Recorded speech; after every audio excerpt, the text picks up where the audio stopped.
What does the origin of everything look like? That's what NASA's James Webb Space Telescope is trying to discover. We call it space because we thought there was nothing out there. There is no empty sky with James Webb. The telescope is sensitive to the faint light that reaches us from the dawn of time. Then this team turns data into images that look like this, and this, and this.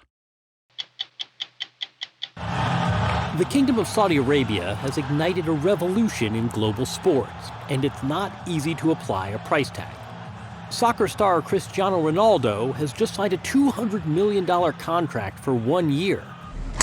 Golfers who left the PGA make more than $100 million to play in a new Saudi-backed circuit. Is the kingdom simply resetting the market in sports, or using sports to launder its image? Almost exactly 4 years ago, the Cathedral of Notre Dame in Paris caught fire, and the world watched in horror. On this Easter Sunday, 60 Minutes gets rare access to the painstaking restoration of Notre Dame, as workers and artisans revive every part of this medieval masterpiece. I'm Leslie Stahl. I'm Bill Whitaker. I'm Anderson Cooper. I'm Sharon Alfonsi. I'm John Wertheim. I'm Nora O'Donnell. I'm Scott Pelley. Those stories and more tonight on 60 Minutes.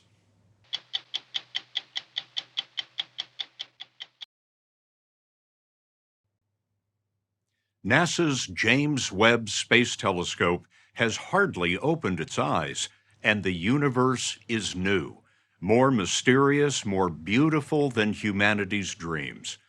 The largest telescope ever flown launched into deep space on Christmas Day 2021. Its primary mission is to reveal the "let there be light" moment, when the stars and galaxies first ignited after the Big Bang. Recently, we got a look at some captivating images as Webb peers back toward the origin of everything. This is one of Webb's early deep dives into the cosmos. 250 hours of exposures that expand the imagination. And all these little dots are stars? All these little dots are galaxies, some of which are bigger than our own. Astrophysicist Brant Robertson flew us through 130,000 galaxies, half never seen before, enormous swirls of billions of stars each, some like our own Milky Way, and others, well, out of this world. We call this galaxy at the center of the screen the cosmic rose. Just by chance, it looks like a rose does. You can see that dusty red irregular galaxy. You know, space is more crowded than you might think, and actually galaxies wind up interacting with each other. They actually will merge together. So I'm zooming in now on a pair of galaxies that are merging together, interacting. You can see that they're disturbed because the gravity of one galaxy yanks the stars out of the other galaxy. They're running into each other. They're running into each other. Robertson of the University of California, Santa Cruz, helps lead Webb's most ambitious mission, the Advanced Deep Extragalactic Survey. Well, we've discovered the most distant galaxy in the universe, the one that is the furthest away from us that we currently know about. I'd like to share that with you. Can I show you some pictures of it? I'd love to see it. So as we zoom in, we keep going, and now this red splotch that you see there, that galaxy, that's a galaxy. That galaxy is more than 33 billion light years away. How long after the Big Bang, the beginning of the universe, did this galaxy form? It's amazing. It's only 320 million years after the Big Bang. The most distant galaxy so far, there on the right, doesn't look like much, but astronomers can fill textbooks by analyzing the spectrum of its light. So we can actually measure things like how fast it's forming stars. We can measure the amount of stars in the galaxy. We know the size because we know how far away it is. And we know the typical age of the stars in the galaxy. So we know a lot. The earliest galaxy so far formed when the universe was 2% of its current age, and the baby galaxy ignited stars at a furious pace. It's like a hummingbird. You know, the heartbeat of this galaxy is so rapid. What do you mean by that? Well, this galaxy is forming stars at about the rate of the Milky Way, even though it's 100 times less massive. So it really is like a hummingbird. The heartbeat of this galaxy is racing. T-minus 30 seconds and counting. More than a few human hearts were racing in 2021 as the $10 billion observatory readied for launch. Wow. Earlier that year, we were among the last to see Webb in California before it was folded into a 15-foot wide nose cone. Well, somehow that's a lot bigger than I imagined. 25 years in the making, Webb is named for an early NASA administrator. Northrop Grumman engineer Amy Lowe showed us down below the silver-colored sun shield, big as a tennis court, and 21 feet of gold-plated mirrors for gathering light. There are 18 of these hexagonal mirrors, but when you fold them out, they all work in concert as one mirror. That's right. All 18 images will form one very nice, solid image. And liftoff. Decollage, liftoff from a tropical rainforest to the edge of time itself. James Webb begins a voyage back to the birth of the universe. Webb lofted on a European rocket into an orbit around the sun 1 million miles away. To set up for observations, engineers used a star to align those mirrors. But the image was speckled with what looked like artifacts of digital noise, which forced a closer look. These were not artifacts from the detector. These were not strange stars. The whole of the sky was filled with galaxies. There was no empty sky. And that's when I went, this telescope's going to be phenomenal. Matt Mountain leads Webb's operations as president of the Association of Universities for Research in Astronomy. No empty sky. What do you mean by that? And almost every image we're taking now, we see galaxies everywhere. I mean, we took a simple picture of a planet in our own system, Neptune. You know, it was this beautiful orb just sitting there, and we saw some rings.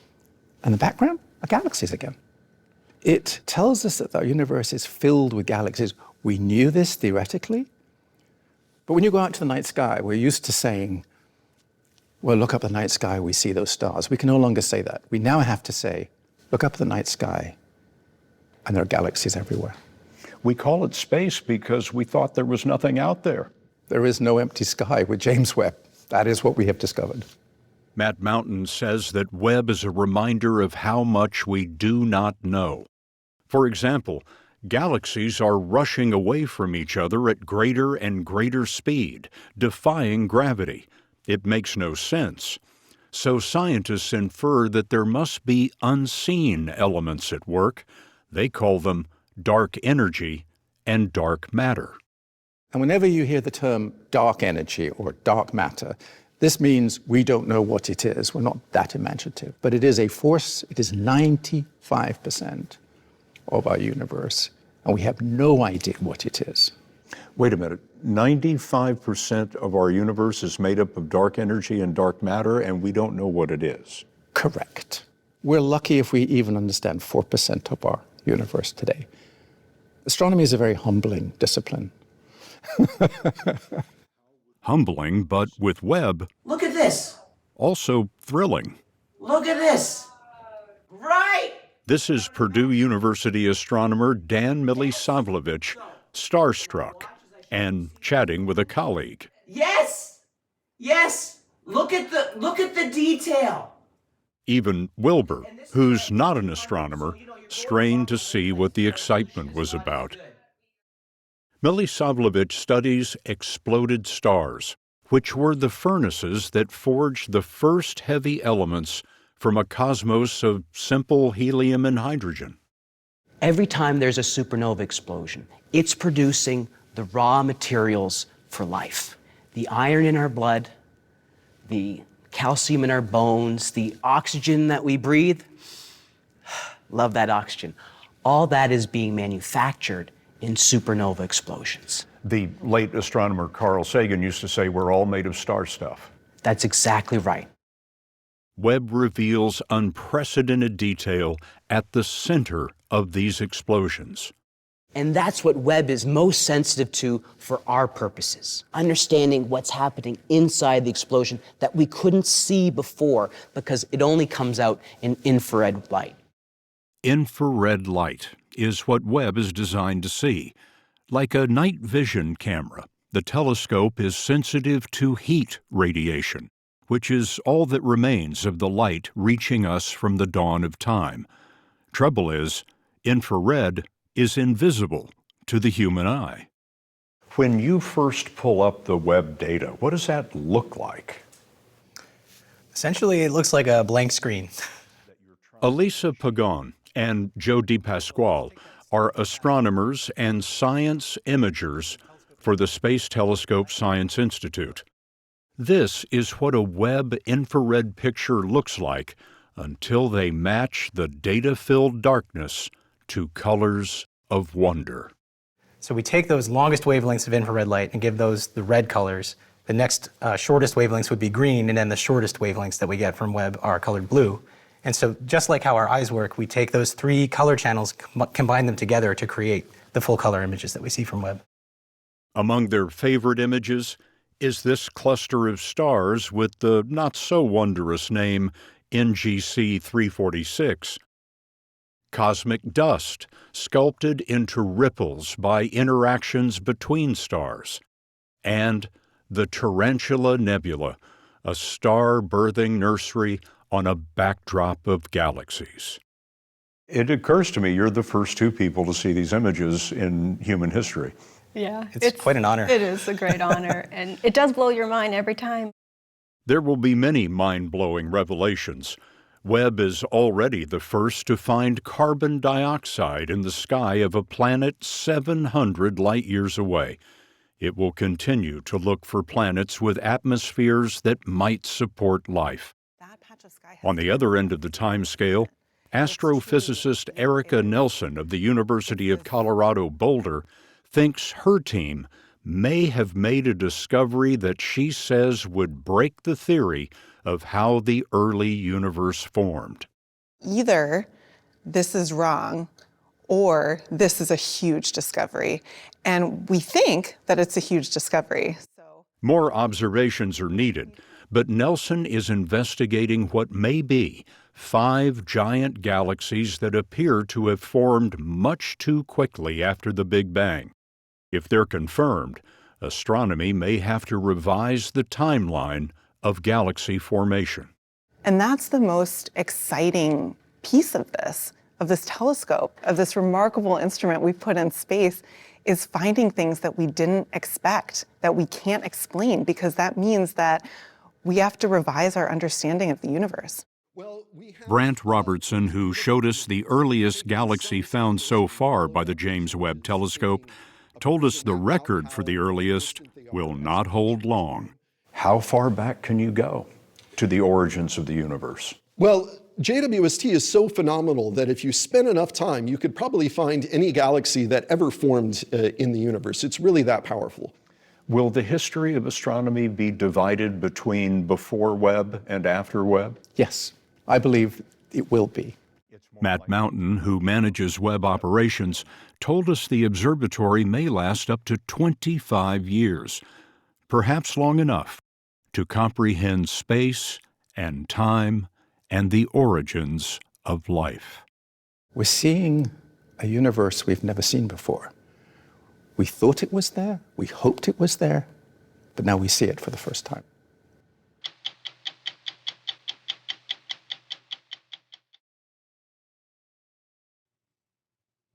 In the days of the Roman Colosseum, they called it bread and circuses, leaders using the superficial appeal of entertainment to distract citizens from genuine problems.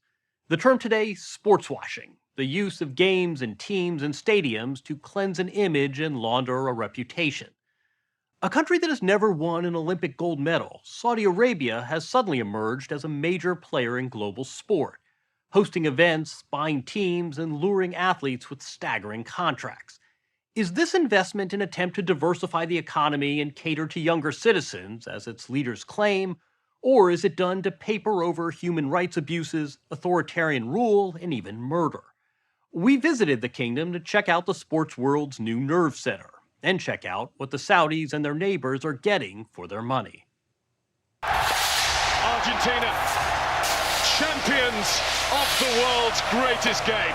Argentina may have claimed the World Cup last December, but it wasn't the only country to emerge as a big winner.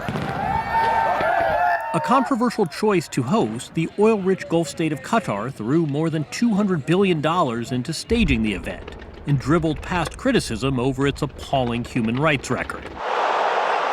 And another winner was next door. Oh, and that's a brilliant effort! Saudi Arabia fielded the one team that beat Argentina, a triumph celebrated around the Arab world, not least by Prince Abdulaziz bin Turki Al Saud, the country's Minister of Sport. It was unbelievable. It was just a milestone that we ticked that shows that if you put the effort and the right resources behind it, you can achieve impossible things. The improbable continued after the World Cup. Saudi Arabia's enormous resources, that is, sloshing oil money, enticed Cristiano Ronaldo of Portugal, a generational star, to play for a team in Riyadh. His salary, more than $200 million a season. That's right, $200 million. Roughly the annual playing wages of LeBron James, Steph Curry, Aaron Judge, and Patrick Mahomes combined. Such a calm, composed fellow. The opening bell for Saudi Arabia's investment in global sports sounded 3 years ago with the Clash on the Dunes, a heavyweight title fight. A few months later, the kingdom staged the world's richest horse race. A huge shock, but they love it here in Saudi Arabia. There's Formula One racing and a 10-year deal with the WWE. But to many, these mega events in Saudi Arabia are financial loss leaders being used to launder the image of a country while cloaking repression and authoritarian rule. You've heard this term sportswashing, this idea that countries can cover up bad acts through sports. Do you believe in the concept that a country can use sports this way? Not at all. I don't agree with that term, because I think that if you go to different parts of the world, then you bring people together. Everyone should come, see Saudi Arabia, see it for what it is, and then make your decision. See it for yourself. If you don't like it, fine.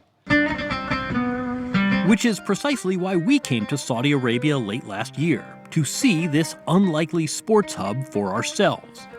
December is the off-season for pro tennis, yet Riyadh was the site of an exhibition, studded with top 10 stars and embroidered with local touches. Falcons enlisted to help with the draw ceremony. But the real draw? Australia's Nick Kyrgios was blunt. What brought you here at the end? Well, the money's pretty good, I'm not gonna lie. Despite deserts of empty seats and little in the way of television rights, usually the lifeblood for sports, the players were paid millions just to show up. Magnificent. And Taylor Fritz, a Californian, earned $1 million in prize money for winning the weekend event.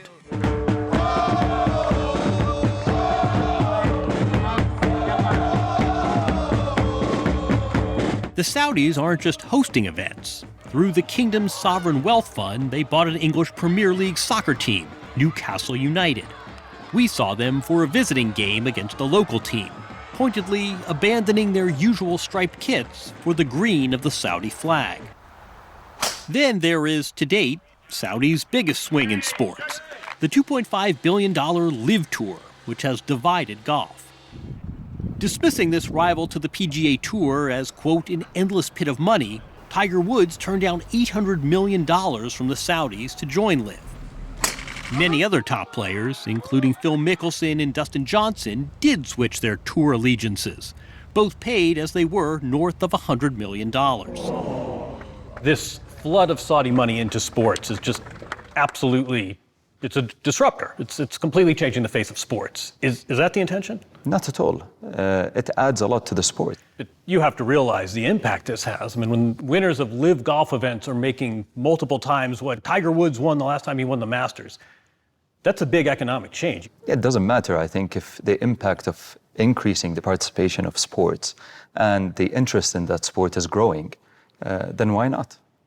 The sports minister insists that the massive investment is an essential pillar of what is called Vision 2030, a $7 trillion plan by the kingdom's effective ruler, Crown Prince Mohammed bin Salman, or MBS, to diversify the economy beyond oil while softening some of its most restrictive social conventions and laws.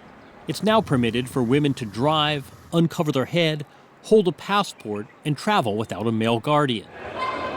On the country's fields and in gyms and rec centers, young Saudis, male and female, are embracing sport. So are their moms. Rasha El Khamis is the country's first female certified boxing coach. Back in 2019, she attended the Clash on the Dunes fight. This is your country. These are two international superstars, and you're not watching them on TV. You're watching them live here. What was that like? I would never imagine that me going to the fight, driving my car, and attending the fight in my own country. So that's a massive transformation, and you can feel that the change is tangible. Yet these changes come at a cost. Lujain El Hathlul led the Saudi Women to Drive movement and was punished for her activism. Arrested, charged with terrorism, and sentenced to prison, where she says she was tortured. Even after her release, she is prevented from leaving the country. Her sister Lena lives in exile and spoke with us remotely. When we talk about sports, of course, we do want to have entertainment in Saudi Arabia. We do want to have this, but not at the expense of our freedoms. We don't want to be living in fear and not knowing if tomorrow they will break into our house and take our sister or our daughter. I do not want to live in this country. I want to live in a country where I feel free, truly. Even if they have fancy sporting events? I want both. Her sister's harsh treatment, she says, underscores a stark paradox. At a time when social freedoms have expanded, political repression in Saudi Arabia has become more severe. You're saying this is window dressing, this is cosmetic, and behind the games there's mass executions and repression like never before. Absolutely, exactly. This is what's happening. Dance for me. The cultural shift goes beyond sports. Who would have pegged Saudi Arabia to start hosting an annual desert rave? Bruno Mars and DJ Khaled were among the headliners. It's all of a piece: sports, entertainment, tourism. To marry it all, the Crown Prince turned to American impresario Jerry Inzerillo. What's a guy from Brooklyn doing in a place like this? Creating magic, making a place welcoming for everybody to come see the kingdom, the birthplace of the kingdom. Very exciting times. Assalamu alaikum. In his career in hospitality and entertainment, Inzerillo launched Atlantis in the Bahamas. Name a global celebrity and be assured, Jerry has made their acquaintance. I've done 5 decades in tourism. My job is to welcome people and to create joy and festivity. With Vision 2030 now, we want people to come to Saudi. Today, he oversees a massive $63 billion development on the site where the Saudi state was born, converting it into a modern Xanadu with homes for 100,000 people, luxury hotels, and restaurants. We asked Inzerillo about his comfort level representing this autocracy. He told us he focuses on the positive. You know, I went to school in Las Vegas, and there's a gambling term that when you're way ahead, you're playing with house money. You winning? Well, I'm not only am I winning, I've won. You know, there's an old country western song, "Dance with the one who brung you." Who brung you? Who brung me here? Yeah. Vision 2030, a very benevolent, very loved king, and a very visionary, dynamic crown prince. But it's the less noble doings of the crown prince that have stained the country's reputation, both accelerating and complicating its foray into sports. A CIA report said MBS approved the 2018 assassination and dismembering of Washington Post journalist Jamal Khashoggi. Under MBS's rule, executions have drastically increased, including a mass beheading of 81 people in one day last March. The mildest criticism of the state, even on Twitter, has been met with detention, torture, and long and arbitrary prison sentences. We've heard a lot about transition. We've seen it with our own eyes. But the concern is that this country right now is still not fit to hold international sporting events. we're not saying that we're perfect, but what I'm trying to say is that these things help us to achieve a better future for our population. I think no country would say they're perfect, but are you saying that every country has a leader that, according to the CIA, has ordered the murder of a journalist? Are you saying that every country has 81 beheadings in a single day? And if the answer is no, doesn't it make this relative argument, this whataboutism, doesn't it make that irrelevant? Well, what I'm trying to say is that let's look at the good side about this. And you're just pinpointing certain topics that if I go and, we had the mass shooting a couple of weeks ago in the US, does that mean that we don't host the World Cup in the US? No. We should go to the US. We should get people together. A mass shooting is not a government actor. Let's be clear about that. Still, whatever, people died. But what I'm trying to say is that if we look at only the bad side, then we shouldn't do anything. Are there not universals? Are there not basic thresholds you think need to be met? As I said, there's a lot of issues with a lot of countries. But then you mentioned that the order came from the Crown Prince, and that's not true. There's no proof of that as we speak. You're denying that the CIA's report that says I don't think this the was ordered and CIA approved. report actually says that, if you look at it. The CIA report concluded Saudi Arabia's Crown Prince Mohammed bin Salman approved an operation to capture or kill Saudi journalist Jamal Khashoggi. Finally, they collide. Still, the games go on. So do the choices. Just last month, FIFA, soccer's governing body, not known for occupying ethical high ground, responded to protests from players and turned down Saudi tourism's sponsorship offer for this summer's Women's World Cup. These moral dilemmas will only intensify. When we were in Saudi Arabia, we saw a top-level tennis event, a top-level golf event had just been held. Bruno Mars had given a concert. What would your message be to the athletes and entertainers who are coming in to perform and compete? My message is that why would you go to Saudi Arabia and stay silent on what is going on the ground? Why won't you speak on behalf of the prisoners who have been muzzled and on all the families that cannot speak? Because when you go to Saudi Arabia, you are part of this covering up machine. What do you think the purpose is of throwing around billions and billions of dollars into sports like this? I think the Saudi government, the Saudi regime and MBS, he wants people to think of Ronaldo when they think about Saudi and not about Khashoggi. That's become the association now. We've gone from the murdered journalist to the star soccer player. Absolutely, yeah. Unfortunately.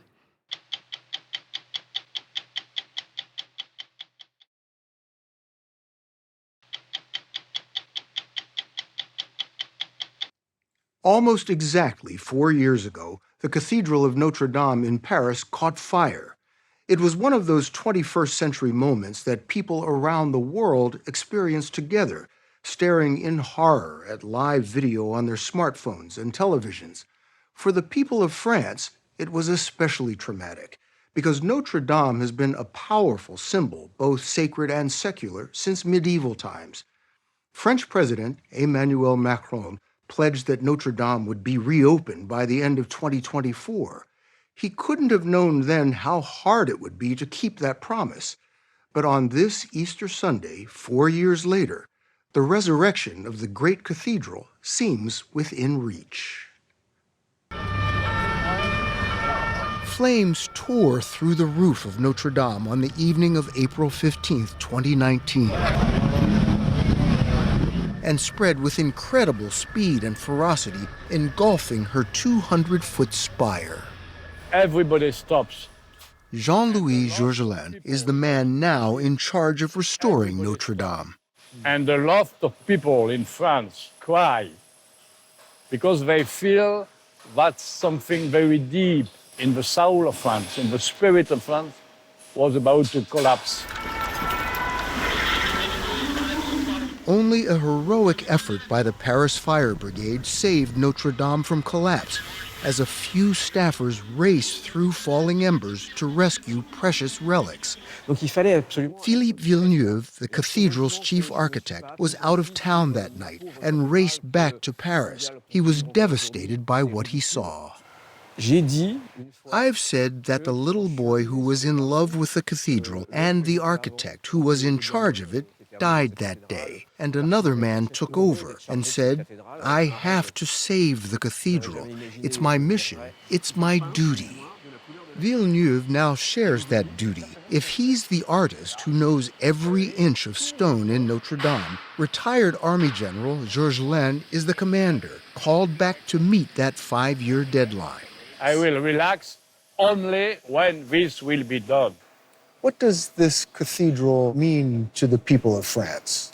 The Cathedral Notre Dame de Paris is in some way the heart of France. For the Catholic, of course, for the Christian, but for everybody.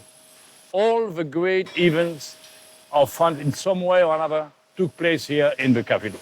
Napoleon crowned himself emperor in Notre Dame in 1804. In 1944, as Paris was liberated from Nazi occupation, General Charles de Gaulle braved sniper fire to enter the cathedral. In many ways, you could say that she's the People's Palace. Agnès Poirier is a journalist and author who lives and works just across the River Seine from Notre Dame. She and her neighbors watched the most horrifying moment the night of the fire, the collapse of that imposing spire. I remember the scream of the crowd saying no, as if they couldn't conceive such a thing. That spire meant so much to Philippe Villeneuve that he had it tattooed on his arm. On dit que j'ai Notre Dame dans la peau. They say that I have Notre Dame in my skin, he told us. It's very practical because when I have to explain how the spire fell, it's always better to show that from here to there it tipped over. The huge spire, made of oak and covered in lead tiles, crashed through 2 of the stone vaults which form the ceiling of Notre Dame, leaving gaping holes at the top and heaps of broken stone and charred wood on the floor below. Deuxième élément, c'est l'espèce de tabouret. The top priority was to shore up the grand cathedral's weakened structure. Huge temporary wooden supports were placed under the surviving stone vaults of her ceiling and under the flying buttresses to save this prime example of medieval engineering. We have to check every stone in the cathedral, every pillar. At the same time, a huge decontamination project was mounted to remove lead tiles that had melted from the burning roof and spire and all the toxic lead dust spread by the fire. 4 years on, workers still take extraordinary precautions against lead poisoning. We had to wear disposable hazmat suits to enter the cathedral. Tons of rubble had to be removed. Paintings and stained glass windows were taken away for restoration, and twisted steel scaffolding erected for ongoing restoration work had to be dismantled. So you were in the process of restoring the spire when the fire broke out in 2019. Did your restoration project have anything to do with the fire breaking out? Une enquête a toujours lieu. An investigation is still underway, Philippe Villeneuve told us, and no cause of the fire has been identified. But personally, it's unbearable. This fire never should have happened, and it did. Inevitably, I feel responsible.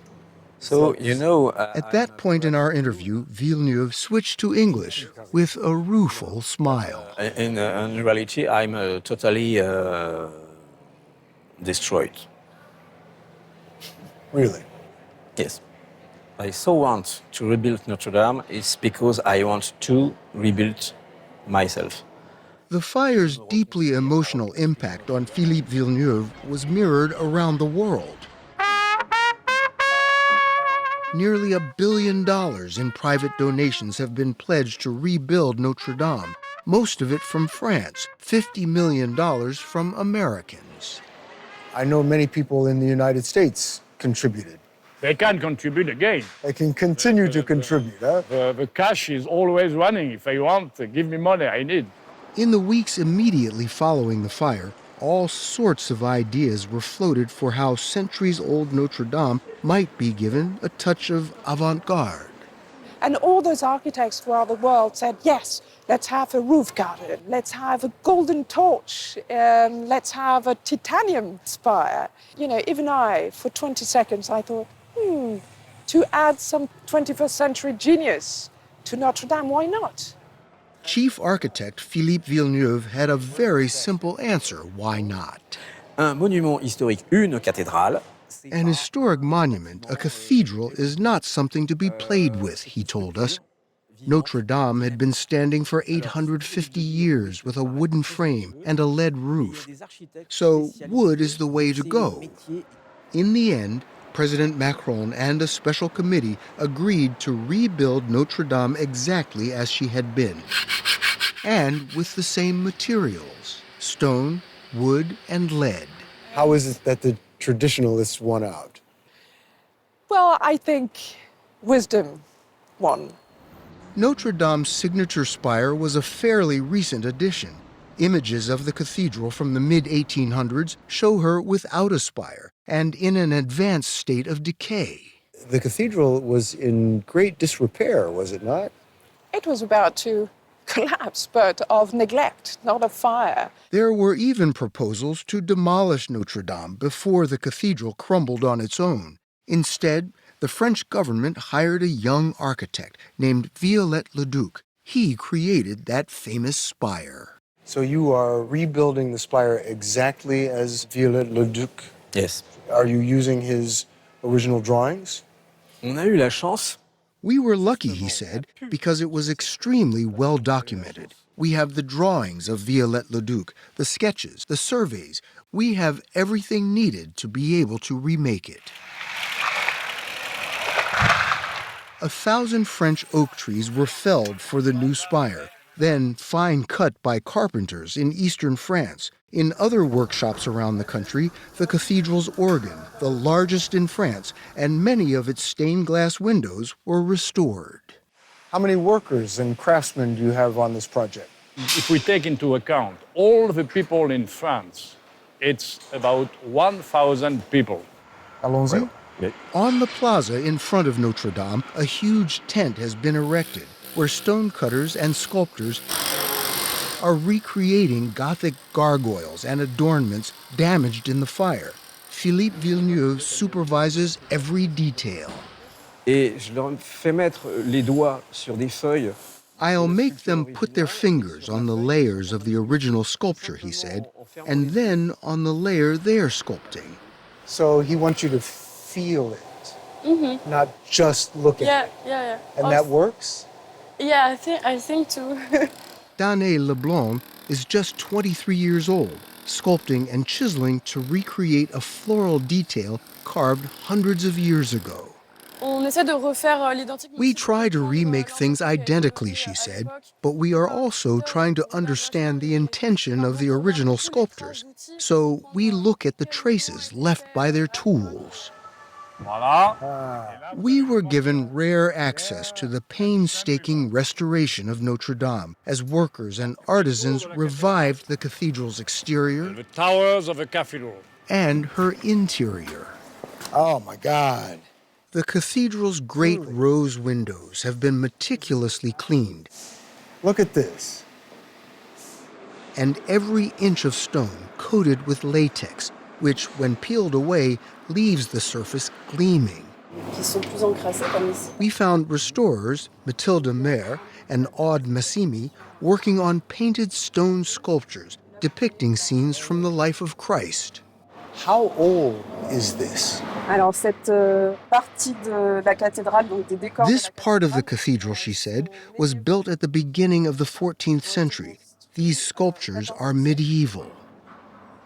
The restorers are carefully wiping every surface with small cotton swabs dipped in a water-based cleaning solution. So I think you have to have a lot of patience. Yes. Oui. Yes, she says, you have to be calm and know that it will take time, but it's a pleasure. You can see she's wiping away the centuries. Yeah.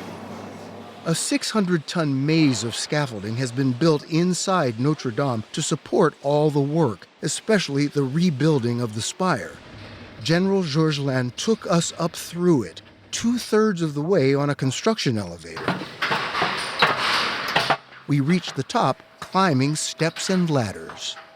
This is incredible. We were standing 100 feet above the cathedral floor, in exactly the spot where the flaming spire collapsed.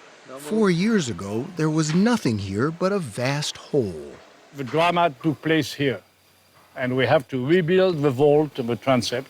The spire will be there, 66 meters high. At the top of the old 200-foot spire sat a copper sculpture of a rooster, the symbol of the French people. The day after the fire, Philippe Villeneuve found it on a lower roof, a bit mangled but miraculously untouched by the flames. It has been left as it was found and will be put on display in the restored cathedral.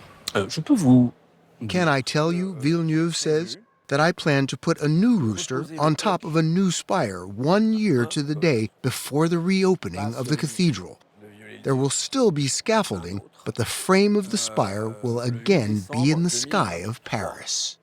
And the spire will rest on these 4 pillars you see here. You see? Be magnificent.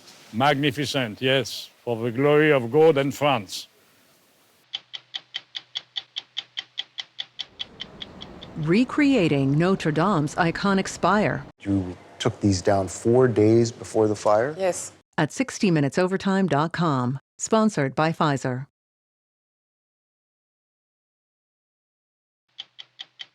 Now, the last minute of 60 Minutes. Preparing tonight's story, we were reminded of the role Notre Dame, a soaring prayer in stone, has played in the life of Paris and all of France. Our own houses of prayer are as often prayers in brick or wood as of granite or limestone, but they are every bit as vital to their communities. Houses of prayer are often houses of refuge for the hungry, houses of hospitality for the addicted, the alcoholic, and the abused. In small towns and big cities, in immigrant communities, and among people in spiritual need, our churches and synagogues, our mosques and temples, grand or simple, are our own Notre Dames. I'm Bill Whitaker. We'll be back next week with another edition of 60 Minutes. Happy Easter, a joyous Passover, and a peaceful Orthodox Holy Week. We are so excited, we just can't hide it. Let's do it! Let's go! Drew Barrymore. Hi, guys. Mira Sorvino. Ms. Lopez and Mr. Maluma are Reggie. What your name is? Kristen Bell, baby. It's the Fonz. Wow. His name is Henry. I know. It's all right. One question. How often do you consume cannabis? Full frontal male. What did Tony say? That's why I love live TV. CBS Mornings are, well, everything your morning should be. Is this a date or we just friends? Here we are, your favorite morning people. CBS Mornings, starting at 7.